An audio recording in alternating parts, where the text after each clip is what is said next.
Hello. Moby-Dick, or The Whale by Herman Melville. Chapter 87, The Grand Armada.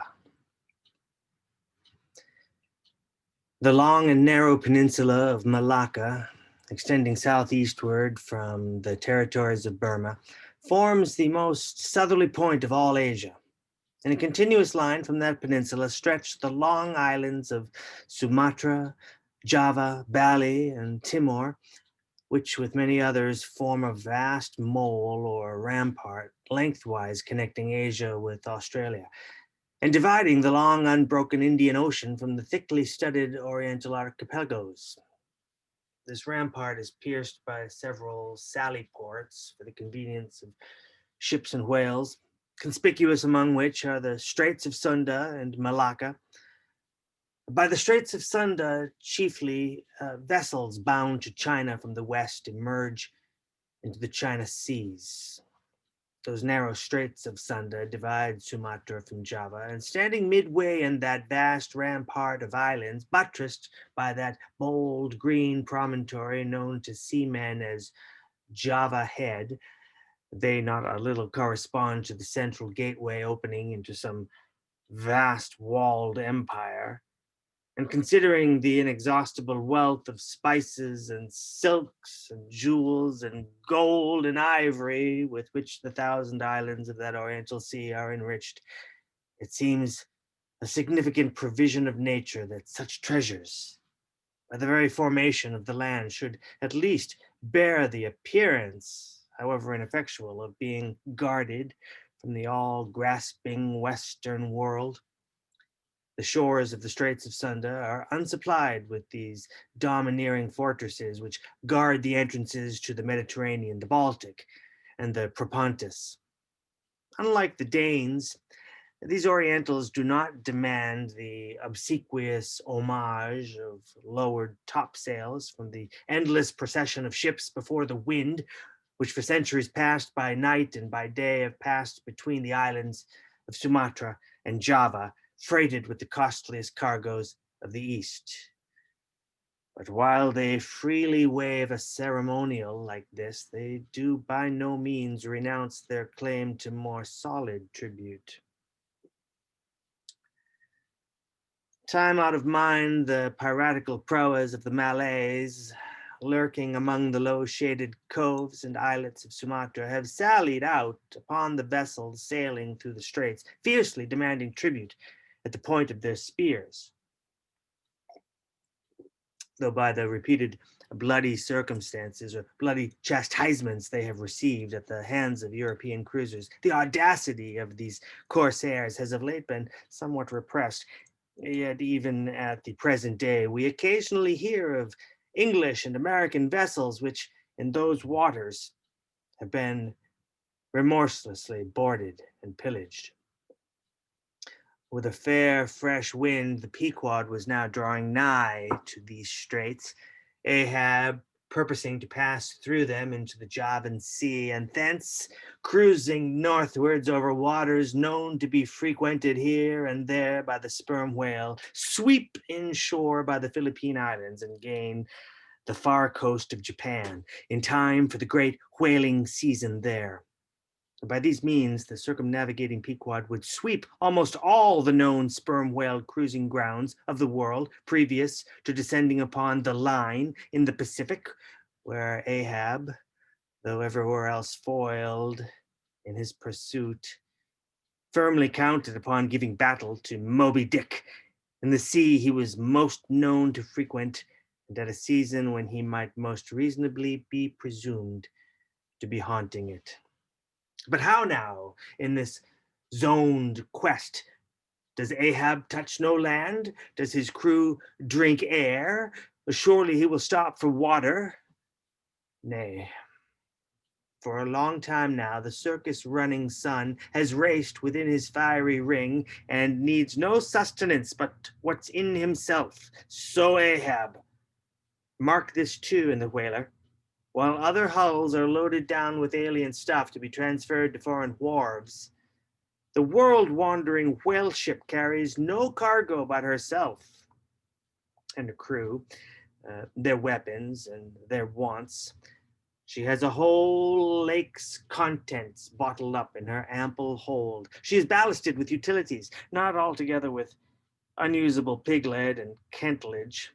She carries years' water in her clear old prime Nantucket water, which, when 3 years afloat, the Nantucketer in the Pacific prefers to drink before the brackish fluid but yesterday rafted off in casks from the Peruvian or Indian streams. Hence it is that while other ships may have gone to China from New York and back again, touching at a score of ports, the whale ship in all that interval may not have sighted one grain of soil, her crew having seen no man but floating seamen like themselves. So that did you carry them the news that another flood had come, they would only answer, well, boys, here's the ark. Now, as many sperm whales had been captured off the western coast of Java in the near vicinity of the Straits of Sunda, indeed, as most of the ground round about was generally recognized by the fishermen as an excellent spot for cruising. Well, therefore, as the Pequod gained more and more upon Java Head, the lookouts were repeatedly hailed and admonished to keep wide awake. But though the green, palmy cliffs of the land soon loomed on the starboard bow, and with delighted nostrils the fresh cinnamon was snuffed in the air, yet not a single jet was descried. Almost renouncing all thought of falling in with any game hereabouts, the ship had well nigh entered the straits when the customary cheering cry was heard from aloft, and ere long a spectacle of singular magnificence saluted us.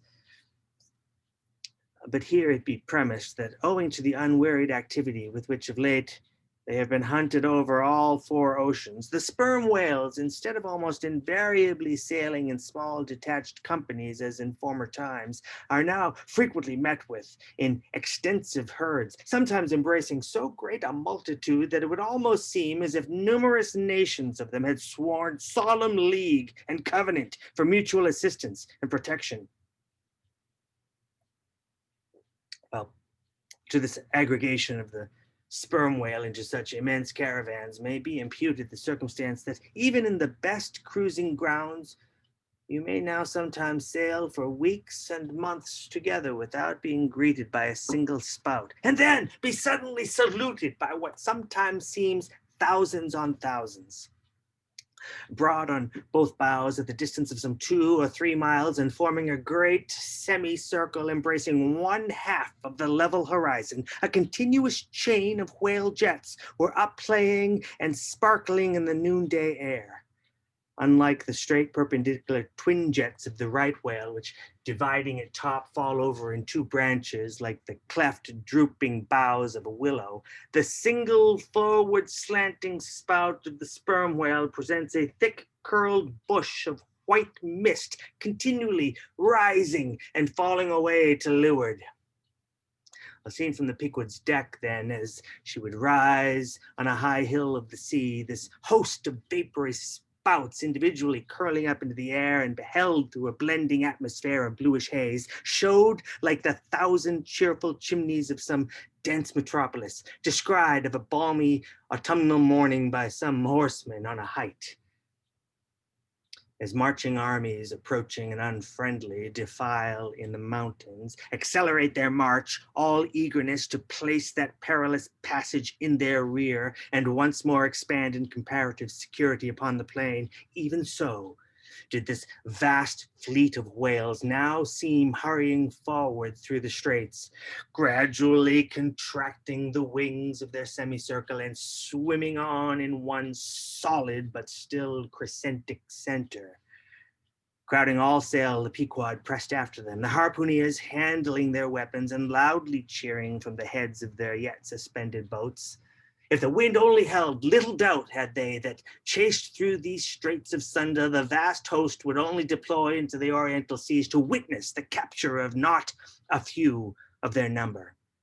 And who could tell whether in that congregated caravan Moby-Dick himself might not temporarily be swimming like the worshipped white elephant in the coronation procession of the Siamese. So with stunsail piled on stunsail, we sailed along, driving these leviathans before us, when of a sudden the voice of Tashtigo was heard, loudly directing attention to something in our wake. Corresponding to the crescent in our van, we beheld another in our rear.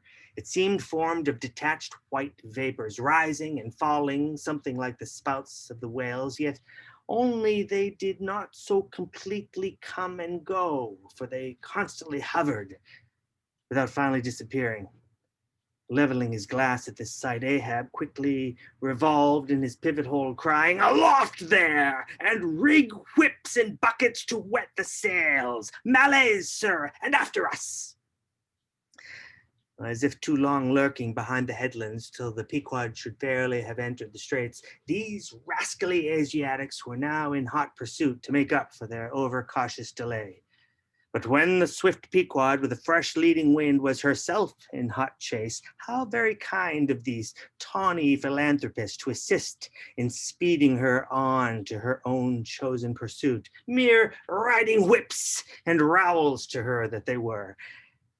As with glass under arm, Ahab to and fro paced the deck in his forward turn, beholding the monsters he chased, and in the after one the bloodthirsty pirates chasing him. Some such fancy as the above seemed his. And when he glanced upon the green walls of the watery defile in which the ship was then sailing, and bethought him that through that gate lay the route to his vengeance, and beheld how that through that same gate he was now both chasing and being chased to his deadly end, and not only that, but a herd of remorseless wild pirates and inhuman atheistical devils were infernally cheering him on with their curses. When all these conceits had passed through his brain, Ahab's brow was left gaunt and ribbed like the black sand beach after some stormy tide has been gnawing it without being able to drag the firm thing from its place. But thoughts like these troubled very few of the reckless crew. And when, after steadily dropping and dropping, the pirates astern, the Pequod at last shot by the vivid green Cockatoo Point on the Sumatra side, emerging at last upon the broad waters beyond, then the harpooneers seemed more to grieve that the swift whales had been gaining upon the ship than to rejoice that the ship had so victoriously gained upon the Malays. But still driving on in the wake of the whales, at length they seemed abating their speed. Gradually the ship neared them, and the wind now dying away, word was passed to spring to the boats. But no sooner did the herd, by some presumed wonderful instinct of the sperm whale, become notified of the three keels that were after them, though as yet a mile in their rear, then they rallied again, and forming in close ranks and battalions, so that their spouts all looked like flashing lines of stacked bayonets, moved on with redoubled velocity. Stripped to our shirts and drawers, we sprang to the white ash, and after several hours pulling, were almost disposed to renounce the chase, when a general pausing commotion among the whales gave animating token that they were now at last under the influence of that strange perplexity of inert irresolution, which when the fishermen perceive it in the whale, they say, he is gallied. The compact marshaled columns in which they had been hitherto rapidly and steadily swimming were now broken up in one measureless rout, and like King Porus's elephants in the Indian battle with Alexander, they seemed going mad with consternation. In all directions expanding in vast irregular circles and aimlessly swimming hither and thither, by their short, thick spoutings they plainly betrayed their distraction of panic. This was still more strangely evinced by those of their number who, completely paralyzed, as it were, helplessly floated like waterlogged, dismantled ships on the sea. Had these leviathans been but a flock of simple sheep pursued over the pasture by three fierce wolves, they could not possibly have evinced such excessive dismay. But this occasional timidity is characteristic of almost all herding creatures, Though banding together in tens of thousands, the lion-maned buffaloes of the West have fled before a solitary horseman. Witness, too, all human beings, how, when herded together in the sheepfold of a theater's pit, they will, at the slightest alarm of fire, rush helter-skelter for the outlets, crowding, trampling, jamming, and remorselessly dashing each other to death. The best, therefore, withhold any amazement at the strangely gallied whales before us, for there is no folly of the beasts of the earth which is not infinitely outdone by the madness of men.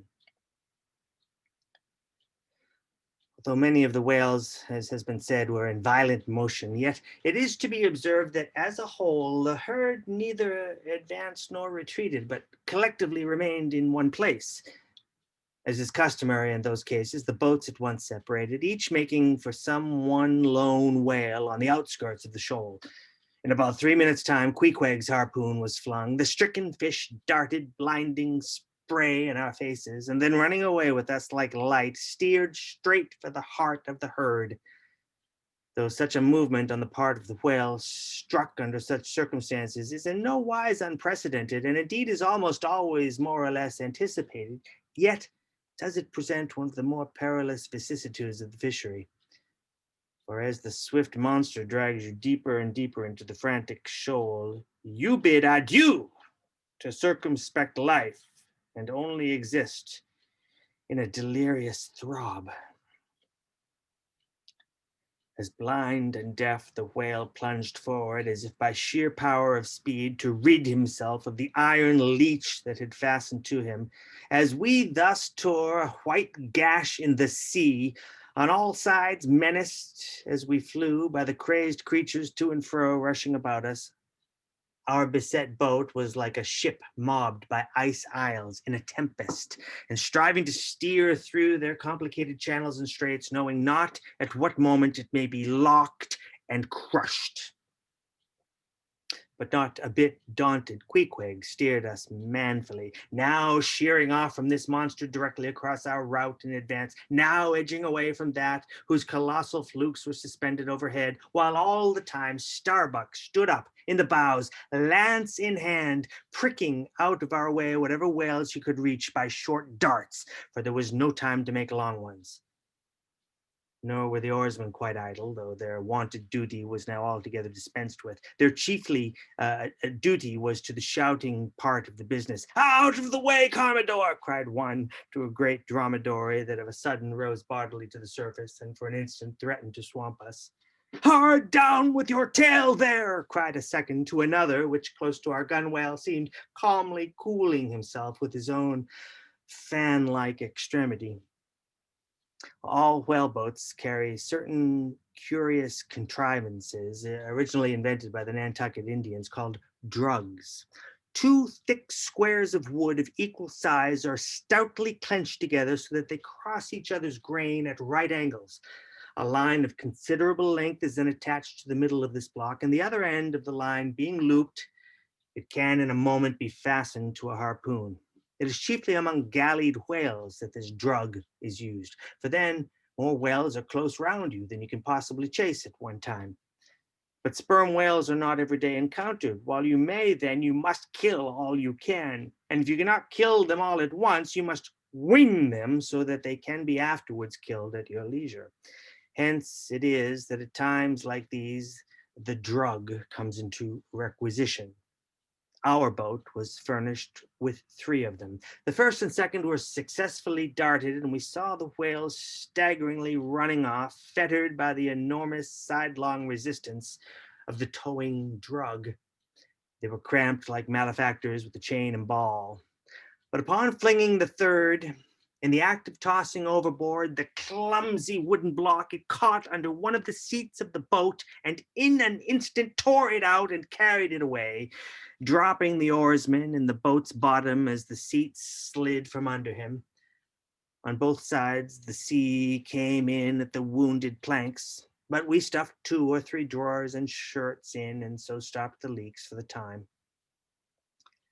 It had been next to impossible to dart these drugged harpoons, were it not that as we advanced into the herd, our whale's way greatly diminished Moreover, that as we went still further and further from the circumference of commotion, the direful disorders seemed waning, so that when at last the jerking harpoon drew out and the towing whale sideways vanished, then, with the tapering force of his parting momentum, we glided between two whales into the innermost heart of the shoal, as if from some mountain torrent we had slid into a serene valley lake. Here the storms and the roaring glens between the outermost whales were heard, but not felt. In this central expanse, the sea presented that smooth, satin-like surface called a sleek, produced by the subtle moisture thrown off by the whale in his more quiet moods. Yes, we were now in that enchanted calm which they say lurks at the heart of every commotion. And still in the distracted distance, we beheld the tumults of the outer concentric circles and saw the successive pods of whales, 8 or 10 in each, swiftly going round and round like multiplied spans of horses in a ring, and so closely shoulder to shoulder that a titanic circus rider might easily have overarched the middle ones, or so have gone round on their backs. Owing to the density of the crowd of reposing whales more immediately surrounding the embayed axis of the herd, no possible chance of escape was at present afforded us. We must watch for a breach in the living wall that hemmed us in, the wall that had only admitted us in order to shut us up. Keeping at the center of the lake, we were occasionally visited by small, tame cows and calves, the women and children of this routed host. Now, inconclusive of the occasional wide intervals between the revolving outer circles and inclusive of the spaces between the various pods in any one of those circles, the entire area at this juncture embraced by the whole multitude must have contained at least 2 or 3 square miles. At any rate, though indeed such a test at such a time might be deceptive, spoutings might be discovered from our low boat that seemed playing up almost from the rim of the horizon. I mention this circumstance because, as if the cows and calves had been purposely locked up in this innermost fold, and as if the wide extent of the herd had hitherto prevented them from learning the precise cause of its stopping, or possibly being so young, unsophisticated, and every way innocent and inexperienced, however it may have been, these smaller whales, now and then visiting our becalmed boat from the margin of the lake, evinced a wondrous fearlessness and confidence, or else a still becharmed panic which it was impossible not to marvel at. Like household dogs, they came snuffling round us, right up to our gunwales, and touching them, till it almost seemed that some spell had suddenly domesticated them. Queequeg patted their foreheads, Starbuck scratched their backs with his lance, but fearful of the consequences for the time, refrained from darting it. But far beneath this wondrous world upon the surface, another and still stranger world met our eyes as we gazed over the side. For suspended in those watery vaults floated the forms of the nursing mothers of the whales, and those that by their enormous girth seemed shortly to become mothers. The lake, as I have hinted, was to a considerable depth exceedingly transparent, and as human infants, while suckling, will calmly and fixedly gaze away from the breast, as if leading 2 different lives at the time, and while yet drawing mortal nourishment, be still spiritually feasting upon some unearthly reminiscence. Even so did the young of these whales seem looking up towards us, but not at us, as if we were but a bit of gulf weed in their new-born sight. Floating on their sides, the mothers also seemed quietly eyeing us. One of these little infants, that from certain queer tokens seemed hardly a day old, might have measured some 14 feet in length and some 6 feet in girth. He was a little frisky, though as yet his body seemed scarce yet recovered from that irksome position it had so lately occupied in the maternal reticule, where, tail to head and all ready for the final spring, the unborn whale lies bent like a Tartar's bow. The delicate side fins and the palms of his fluke still freshly retained the plaited, crumpled appearance of a baby's ears newly arrived from foreign parts. "Line! Line!" cried Queequeg, looking over the gunwale. "Him fast! Him fast! Who him line? Who struck? Two whale! One big, one little." "What ails ya, man?" cried Starbuck. "Looky here," said Queequeg, pointing down. As when the stricken whale from that tub has reeled out hundreds of fathoms of rope, as after deep sounding he floats up again and shows the slackened curling line buoyantly rising and spiraling towards the air, so now Starbuck saw long coils of the umbilical cord of Madame Leviathan, by which the young cub seemed still tethered to its dam. Not seldom in the rapid vicissitudes of the chase, this natural line, with the maternal end loose, becomes entangled with the hempen ones so that the cub is thereby trapped. Some of the subtlest secrets of the seas seem divulged to us in this enchanted pond. We saw young Leviathan amours in the deep. The sperm whale, as with all other species of the Leviathan, but unlike most other fish, breeds indifferently at all seasons. After a gestation, which may probably be set down at 9 months, producing but one at a time, though in some few known instances giving birth to an Esau and Jacob, a contingency provided for in the suckling by two teats, curiously situated, one on each side of the anus, but the breasts themselves extend upwards from that. When by chance these precious parts in a nursing whale are cut by the hunter's lance, the mothers pouring milk and blood rivalingly discolor the sea for rods. The milk is very sweet and rich. It has been tasted by man. It might do well with strawberries. When overflowing with mutual esteem, the whales salute more hominem. And thus, though surrounded by circle upon circle of consternations and affrights, did these inscrutable creatures at the center freely and fearlessly indulge in all peaceful concernments. Yea, serenely reveled in dalliance and delight.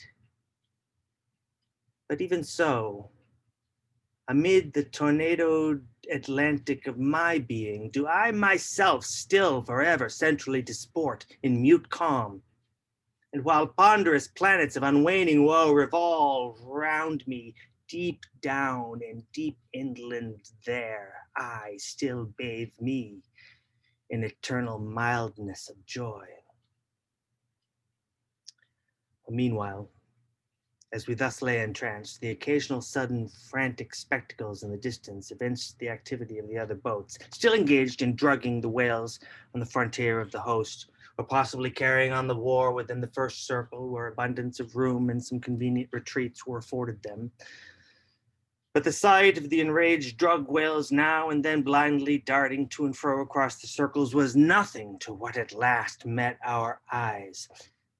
It is sometimes the custom, when fast to a whale more than commonly powerful and alert, to seek to hamstring him, as it were, by sundering or maiming his gigantic tail tendon. It is done by darting a short-handled cutting spade to which is attached a rope for hauling it back again. A whale wounded, as we afterwards learned, in this part, but not effectually, as it seemed, had broken away from the boat, carrying along with him half of the harpoon line, and in the extraordinary agony of the wound, he was now dashing among the revolving circles like the lone mounted desperado Arnold at the Battle of Saratoga, carrying dismay wherever he went. But agonizing as was the wound of this whale, and an appalling spectacle enough anyway, yet the peculiar horror with which he seemed to inspire the rest of the herd was owing to a cause which at first the intervening distance obscured from us. But at length we perceived that by one of the unimaginable accidents of the fishery, this whale had become entangled in the harpoon line that he towed. He had also run away with the cutting spade in him, and while the free end of the rope attached to that weapon had permanently caught in the coils of the harpoon line round his tail, the cutting spade itself had worked loose from his flesh, so that, tormented to madness, he was now churning through the water, violently flailing with his flexible tail and tossing the keen spade about him, wounding and murdering his own comrades. Well, this terrific object seemed to recall the whole herd from their stationary fright. First, the whales forming the margin of our lake began to crowd a little and tumble against each other as if lifted by half-spent billows from afar. Then the lake itself began faintly to heave and swell. The submarine bridal chambers and nurseries vanished. In more and more contracting orbits, the whales in the more central circles began to swim in thickening clusters. Yes, the long calm was departing. A low advancing hum was soon heard, and then, like to the tumultuous masses of block ice when the great river Hudson breaks up in spring, the entire host of whales came tumbling upon their inner center as if to pile themselves up in one common mountain. Instantly, Starbuck and Queequeg changed places, Starbuck taking the stern. "Oars! Oars!" he intensely whispered, seizing the helm. "Gripe your oars and clutch your souls now. My God, men, stand by. Shove him off, you Queequeg. The whale there. Prick him, hit him. Stand up, and stay so. Spring, men, pull, men. Never mind their backs. Scrape them, scrape away."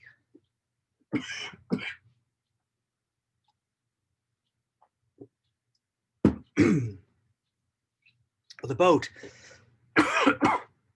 was now all but jammed between two vast black bulks, leaving a narrow Dardanelle between their long lengths. But by desperate endeavor, we at last shot into a temporary opening, then giving way rapidly, and at the same time earnestly watching for another outlet. After many similar hair-breadth escapes, we at last swiftly glided into what had just been one of the outer circles, but now crossed by random whales, all violently making for one center. This lucky salvation was cheaply purchased by the loss of Queequeg's hat, who, while standing in the bows to prick the fugitive whales, had his hat taken clean from his head by the air eddy made by the sudden tossing of a pair of broad flukes close by. Riotous and disordered as the universal commotion now was, it soon resolved itself into what seemed a systematic movement. For having clumped together at last in one dense body, they then renewed their onward flight with augmented fleetness. Further pursuit was useless, but the boats still lingered in their wake to pick up what drugged whales might be dropped astern, and likewise to secure one which Flask had killed and waifed. The waif is a pennoned pole, 2 or 3 of which are carried by every boat, and which, when additional game is at hand, are inserted upright into the floating body of a dead whale, both to mark its place on the sea and also as token of prior possession should the boats of any other ship draw near. The result of this lowering was somewhat illustrative of that sagacious saying in the fishery, "The more whales, the less fish." Of all the drugged whales, only one was captured. The rest contrived to escape for the time, but only to be taken, as will afterward be seen, by some other craft than the Pequod. Thank you.